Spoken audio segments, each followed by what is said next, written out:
الله أكبر كبيرا والحمد لله حمدا كثيرا كثيرا وسبحان الله بكرة وأصيلا.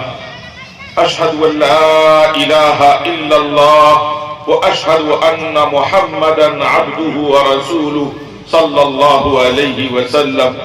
اللهم صل على محمد وعلى آل محمد وبارك وسلم. أما بعد فقد قال النبي صلى الله عليه وسلم: خيركم من تعلم القرآن وعلمه، أو كما قال عليه الصلاة والسلام. وقال النبي صلى الله عليه وسلم في موضع آخر: تركت فيكم أمرين لن تزلوا ما تمسكتم بهما، كتاب الله وسنة رسوله، أو كما قال عليه الصلاة والسلام. وقال النبي صلى الله عليه وسلم في موضع آخر: ما اجتمع قوم في بيت من بيوت الله يتلون كتاب الله ويتدارسون بينهم إلا نزلت عليهم السكينة وغشيتهم الرحمة وحفتهم الملائكة وذكرهم الله في من عنده، أو كما قال عليه الصلاة والسلام. حضرات علماء کرام، معزز سامعین اور عزیز طلباء، آج کا یہ اجلاس تاریخی اجلاس ہونا چاہتا ہے. آج کی یہ رات تاریخ کا حوالہ بننا چاہتی ہے، اس لیے کہ آج کا یہ جلسہ اللہ کے کلام کے نام پر ہو رہا ہے. اللہ تعالیٰ ان حفاظ سے اتنا خوش ہوتا ہے.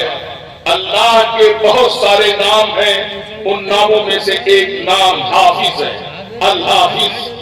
اللہ ان سے اتنا خوش ہے کہ اپنا نام ہی اٹھا کر کے ان کو دے دیا. کسی اور کتاب کے یاد کرنے والے کو حافظ نہیں کہا جاتا ہے. قرآن کی خصوصیت یہ ہے کہ قرآن پڑھا جاتا ہے، قرآن یاد کیا جاتا ہے تو اللہ خوش ہو کر کے اپنا نام ہی دے دیتا ہے، اور ان کو آج سے حافظ کہا جاتا ہے. جناب رسول اللہ صلی اللہ علیہ وسلم کے بے شمار معجزات. آپ ایک مرتبہ جا رہے ہیں، ایک صحابی نے ایک ہرن کا شکار کیا، اس کو باندھ رکھا ہے اپنے گھر کے سامنے. اللہ کے رسول صلی اللہ علیہ وسلم کا وہاں سے گزر ہو رہا ہے. السلام علیکم یا رسول اللہ. وہ ہرن کہہ رہی ہے: السلام علیکم یا رسول اللہ. آپ ادھر ادھر دیکھ رہے ہیں، وہ انسان نظر نہیں آ رہا، وہ ہرن نظر آ رہی ہے. آپ اس کے پاس گئے اور وہ ہرن آپ کو دیکھ کر رونے لگے. اے اللہ کے رسول، آپ کے صحابی نے میرا شکار کر لیا ہے، میں اللہ کے فیصلے پر راضی ہوں، یعنی مجھے ذبح ہونا ہے، میں اس کے لیے تیار ہوں، اسی لیے میرا شکار کیا گیا ہے. لیکن میری آپ سے درخواست ہے، میرے بچے ہیں جو پہاڑ کے اس طرف ہیں، میں یہ چاہتی ہوں، وہ بھوکے ہیں، آپ مجھے چھوڑ دیں. میں آپ سے وعدہ کرتی ہوں کہ اپنے ان بھوکے بچوں کو دودھ پلا کر واپس آ جاؤں. آپ صلی اللہ علیہ وسلم پکا وعدہ، پکا وعدہ. چھوڑ دیتے ہیں اس کی رسی، وہ چلی جاتی ہے، آپ کی نظروں سے اوجھل ہو جاتی ہے.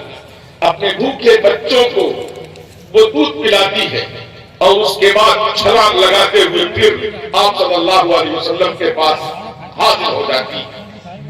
آپ صلی اللہ علیہ وسلم اس کو رسی سے باندھ دیتے ہیں اور وہی تشریف فرما ہو جاتے ہیں.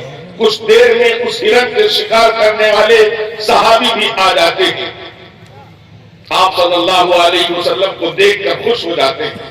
آپ ان سے فرماتے ہیں: یہ ہرن مجھے ہدیے میں دے.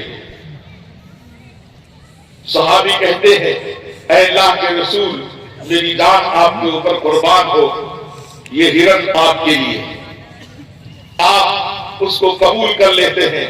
اس کے بعد اس کی رسی کو چھوڑتے ہیں آپ، اور رسی اس کے گلے سے ہٹا دیتے ہیں. فرماتے ہیں: الصدق ینجی والکذب یہلک. تم نے سچا وعدہ کیا تھا، سچائی میں نجات ہے اور جھوٹ میں ہلاکت ہے. جاؤ تمہاری سچائی کی وجہ سے تم نے وعدہ کیا تھا بچوں کو دودھ پلا کر واپس آنا ہے، تم واپس آ گئی، تمہاری اس سچائی کی وجہ سے تم کو چھوڑ دیا جاتا ہے، اور جاؤ تم اپنے بچوں کو دودھ پلاؤ آزادی کے ساتھ۔ یہ آپ صلی اللہ علیہ وسلم کا معجزہ ہے۔ صلح حدیبیہ کے موقع پر تقریباً 14 اور 1500 صحابہ کرام موجود ہیں۔ پانی پینے کے لیے ختم ہو جاتا ہے، صرف ایک مشکیزہ میں پانی ہوتا ہے، اور وہ مشکیزہ آپ صلی اللہ علیہ وسلم کی خدمت میں پیش کر دیا جاتا ہے۔ صحابہ کرام آپ کو گھیر لیتے ہیں،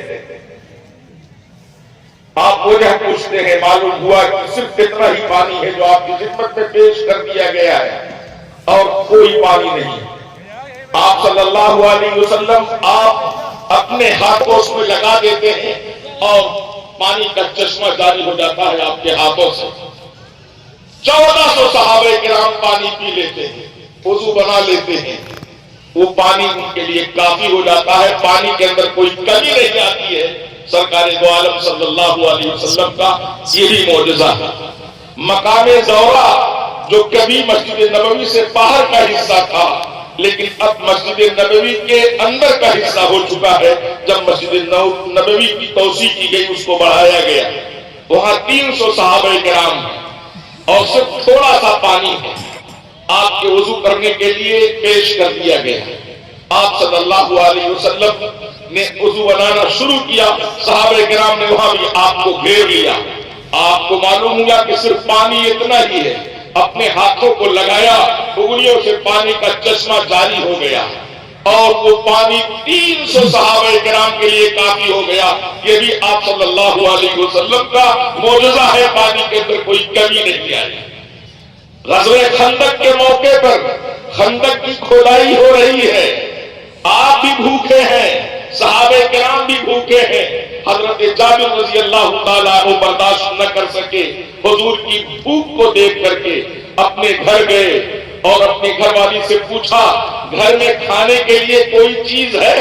انہوں نے کہا بکری کا ایک بچہ ہے اور جو کا 1 سا آٹا ہے، 1 سا 3.5 کلو کے قریب کا ہوتا ہے، اور ایک بکری اس کی کیا اہمیت ہوتی ہے، اور ہزاروں صحابہ کرام موجود ہیں۔ وہ یہ کہتے ہیں اللہ کے رسول بھوکے ہیں، میں یہ چاہتی ہوں، میں یہ چاہتا ہوں کہ تم کھانا بناؤ اور حضور صلی اللہ علیہ وسلم کو اور آپ کے ساتھیوں کو کھانا کھلائے۔ ان کی اہلیہ کہتی ہیں آپ جائیے اور حضور کے کان میں آپ کہہ دیجیے تاکہ آپ اور آپ کے ساتھ چند صحابہ آ جائیں اور کھانا کھا لیں۔ ٹھیک ہے، یہی بات ہوگی۔